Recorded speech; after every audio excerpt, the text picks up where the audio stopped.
So what else do you want to do, Jace? Whips? Okay, toss that here. Very good.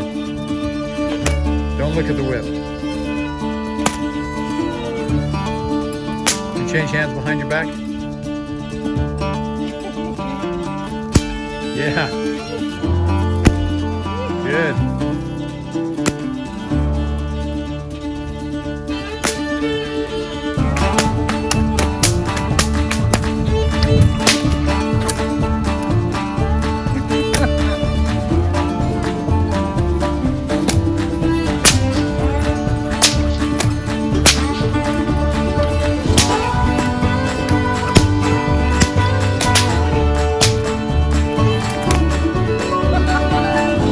Good, you're catching the tree limbs up there.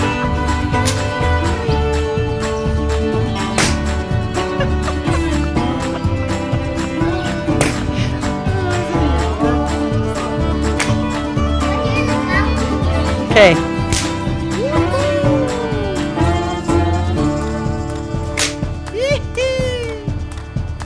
Well, what do you say we talk about the whip cracking versus the bit? Yes. We'll do some more in-depth videos in the future about different ways to crack a whip, but we'll hit the basics and how to be safe in your first experience if you get a chance to crack a whip. When you're cracking a whip, or especially if you're thinking about getting a whip, the length of the whip is the first consideration. I like a 6-foot whip. A lot of the whips you can find are really good whips are 5.5 foot long. That's a great length for an adult. They're versatile, you can do all kinds of things with them. If you're a kid, all you need is a 4-foot whip.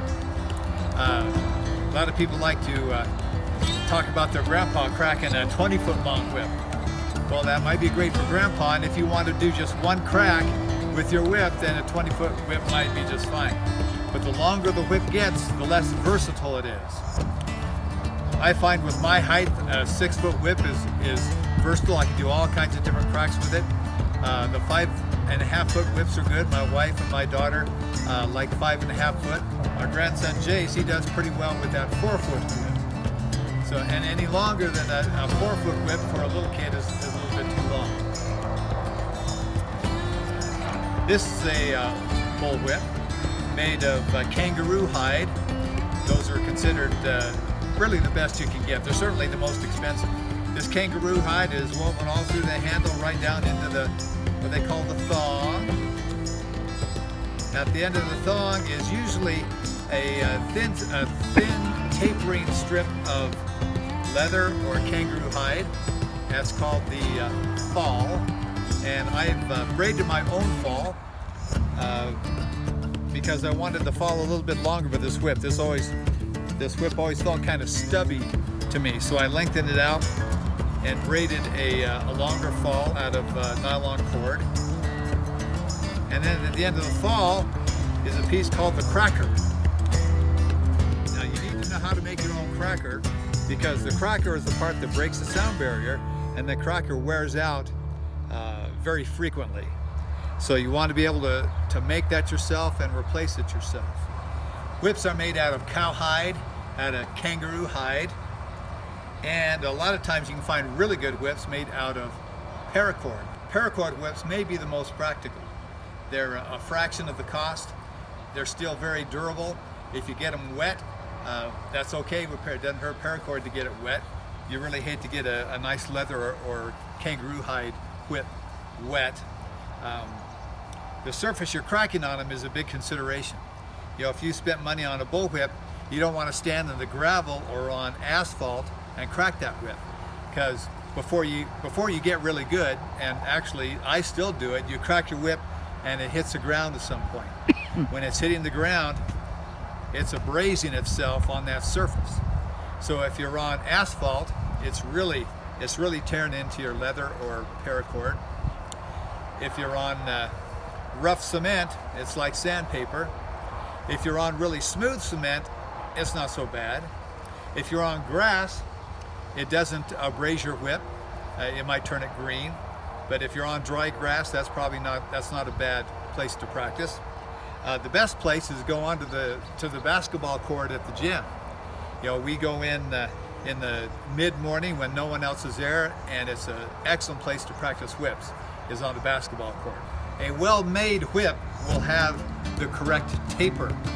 As you can see, this whip starts out pretty thick. It's almost an inch wide, but it gets narrower and smaller and smaller until it's very small. And that's one advantage to kangaroo hide, is they can make those strands very small, braid them together. You got a very small end of this whip and it's still very strong. And the reason it tapers is like the ice skater that spins. They start out spinning with their arms wide, and as they draw their arms in and their legs in, they spin faster and faster and faster. The energy increases. That's what this whip does. To crack this whip, we're going to throw a loop down this whip, let it roll down to the end. When that loop gets to the very end, it speeds up and speeds up because this whip gets smaller. It speeds up until it breaks the sound barrier. That noise the bullwhip makes is not because it's hitting the ground, it's not because it's hitting itself. It's because at very end, as it straightens out, as that loop comes out of the whip, it comes around and breaks the sound barrier and makes a sonic boom. To get this whip to crack, we're going to roll a loop down this whip. Roll that loop down the whip, and as it straightens out with the very last of the whip, it will break the sound barrier. In order to do that, you have to throw the loop down the whip, so this part of the whip and that part of the whip are very close together. If it's close together, when that rolls down there, it'll crack and break the sound barrier. If it's stretched out sideways like this, then all you'll get is a sound like this. It'll go, instead of a loud bang, it'll go. Now if you're getting that sound, that means you're close to a crack, but that also means that you didn't have those two pieces of the whip in the same plane. I'm right-handed. We're going to crack a whip with our right hand. Put our left foot forward. We're going to imagine there's a railroad track coming right past my right leg here. I'm going to keep the whip just on the other side of that railroad track so it doesn't hit me.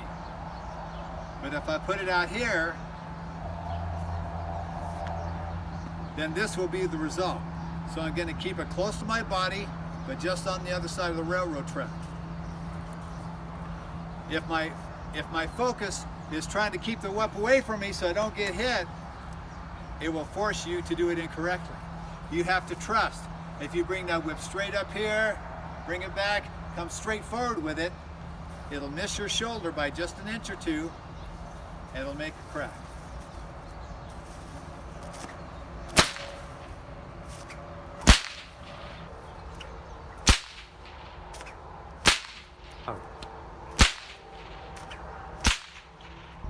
One thing I always do when I'm going to crack a whip, I put a big brimmed hat on. You know, as you can tell, this whip is coming close to our body. Once you start doing more things with your whip, you're apt to bring that whip across your face. If you don't have a hat on, it will come right across there. Now, where the whip is really dangerous is where it's out there cracking. And as you can see, we always throw that whip away from us to crack it. But it will still hurt you if it comes back and whacks you in the face. So this hat provides lots of protection, especially for my eyes. One thing I don't always do, but I should, is wear glasses. Glasses would help a lot. Another thing I should always do, but I don't, is wear earplugs. If you're cracking your whip and your ears ring afterwards, that means you're damaging your ears. And if you see me talking to people, I usually talk like this to them, because this is still my good hearing. I've damaged my hearing in the other ear, so I should have been wearing ear protection this whole time. Right, we got our imaginary railroad track here, and I got this idea from listening to a tape by a guy named Anthony DeLongis. Hello, Anthony. I'm going to start with the whip behind me. And I got to glance back there and make sure it's kind of in a straight line. You don't want it all coiled up and knots in it. So we'll look back. It's in a straight line. There's no knots in it. You start here. Focus on where I'm going to crack my whip out here, shoulder height. I'm going to bring this arm up and let that whip come straight out in front of me. I'm going to come up with enough energy so that whip is straight up in the air. When it comes back about 45 degrees here, I'm going to drop my shoulder and come forward with my thumb and my wrist. When I drop my elbow and come forward, this whip that's back here will continue to fall. As I bring the whip forward, the end of it will fall, and it will form a loop in the whip. And that loop will throw that loop out with a flick of the thumb, and it'll break the sound barrier. So I'm going to bring it forward, lots of energy, drop my elbow, come forward with my thumb, and there's the crack. I'm going to follow through right down here so I can crack it again. One thing we're not going to do is we're not going to draw that back. We're not going to try and draw it back to crack it. And we're not going to try to flick it like a towel. You hit yourself with that stuff every time, and if you talk to anyone who has cut their ear with a bullwhip, many people have, it's because they were trying to crack it like that, or the worst thing is cracking it right here. They might get it to crack, but this thing is coming right past your face. And unless you're an expert who's trying to cut cigarettes out of their own mouth, then don't do it that way. Here we go. Bring it back. Everything is good. Come forward, drop my elbow, bring my wrist forward, and it'll crack. Some whips start out at a medium width and they stay medium all the way to the end. That whip, you can make it crack, but you have to make up for the lack of taper with muscles in your shoulder. So that's not best. If you have a whip that will not crack, you know, maybe it's because the whip isn't, if you only spend $25 on your whip, maybe that's why it won't crack. It may not be your fault. But we all work with what we've got. The other thing we don't need to do is, if your whip is well made, you don't have to put all your energy into it. And actually, this is called the Circus Crack. The Circus Crack can be done with just your wrist.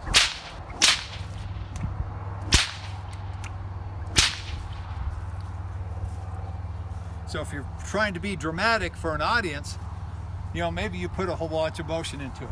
Make it look like it's a whole bunch of dramatic work. But it's best if you can figure out for yourself that you don't have to do that. If you can crack your whip with just that much effort, you know you have the proper form. And when you're practicing with your whip, you're not going to want to put all your energy into it anyway. Because if you're going for those big, loud, booming cracks every time, you're going to wear your whip out. It's not going to last very long.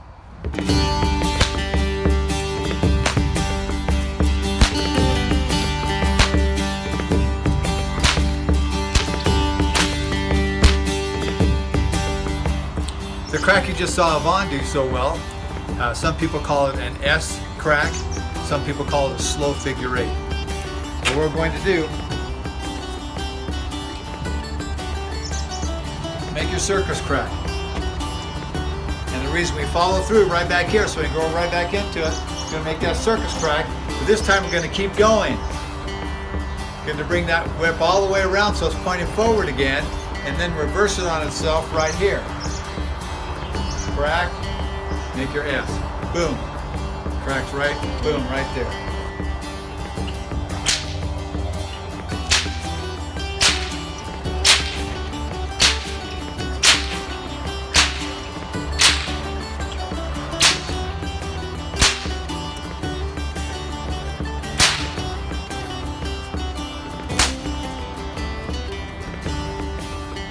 All those cracks were good except the last one. The last one sounded a little bit funny. So you saw me look at the end of my whip, make sure I had no knots in it, because forming a knot in your whip, it sounds funny, and then you crack it hard to make it sound good again, and all you do is tighten that knot. That didn't actually have any knots in it, so I'm good.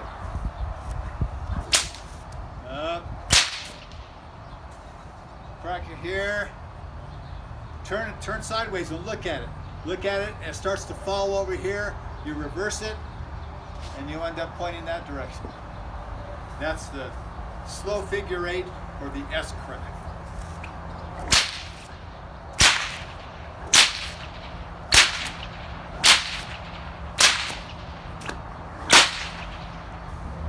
We can do the same crack diagonally.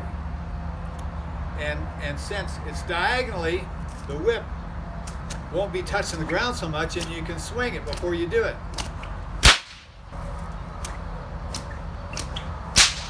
All that is a circus crack by swinging it first. Here's a circus crack swinging it, but it's hitting the ground. Here's a circus crack diagonally swinging it. People call that the cowboy crack, because that's a crack you might do on the back of your horse. If you swing that completely horizontal above your head, it's called the overhead crack.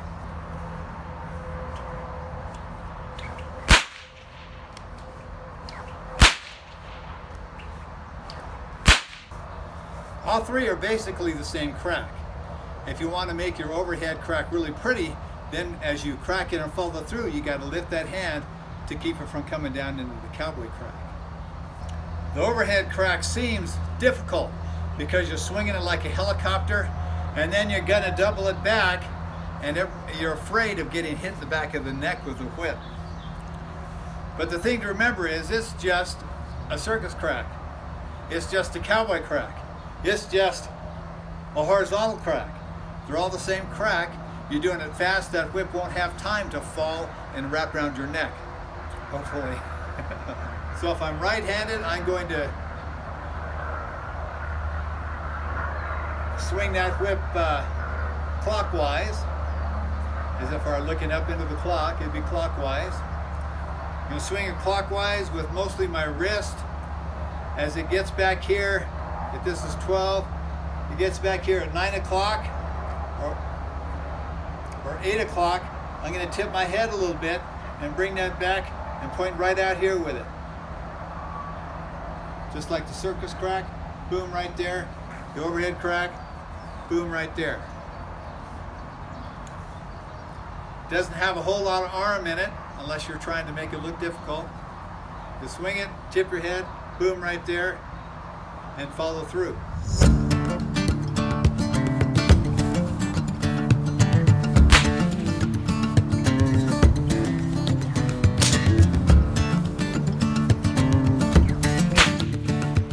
People like the cowboy crack and the overhead crack because you can do it with a long whip. You can do it with any whip, but with this one you can put your whole arm and shoulder into it and make a crack really loud. It's also a good one to abuse the end of your whip. You have to take the end of your whip off if you do that very much, or if you do it with all your strength.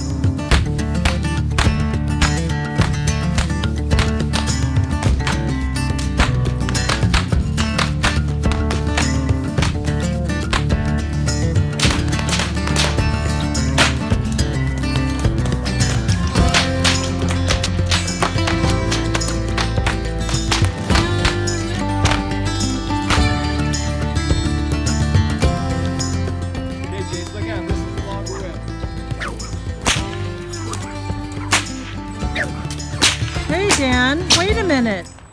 Did you leave something over there on that target? No. What are you talking about? This over here.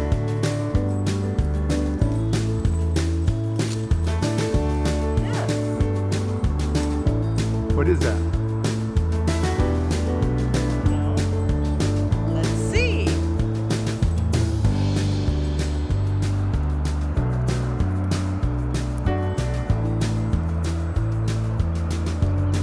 Oh my goodness, it looks like a treasure. It says, if you're up to the challenge, a treasure awaits, so saddle your horses and tempt your fates. Ride the trail of the sacred rocks. Your next clue lies with the cousin of the fox. I bet that's up by my brother's house. He would know where that's at. At Trey's house? Yes. Okay. Well, let's go get Trey and see if we can find a treasure. Yes, I agree. That'll be the next show. Yeehaw! Yeehaw! We'll see you next time.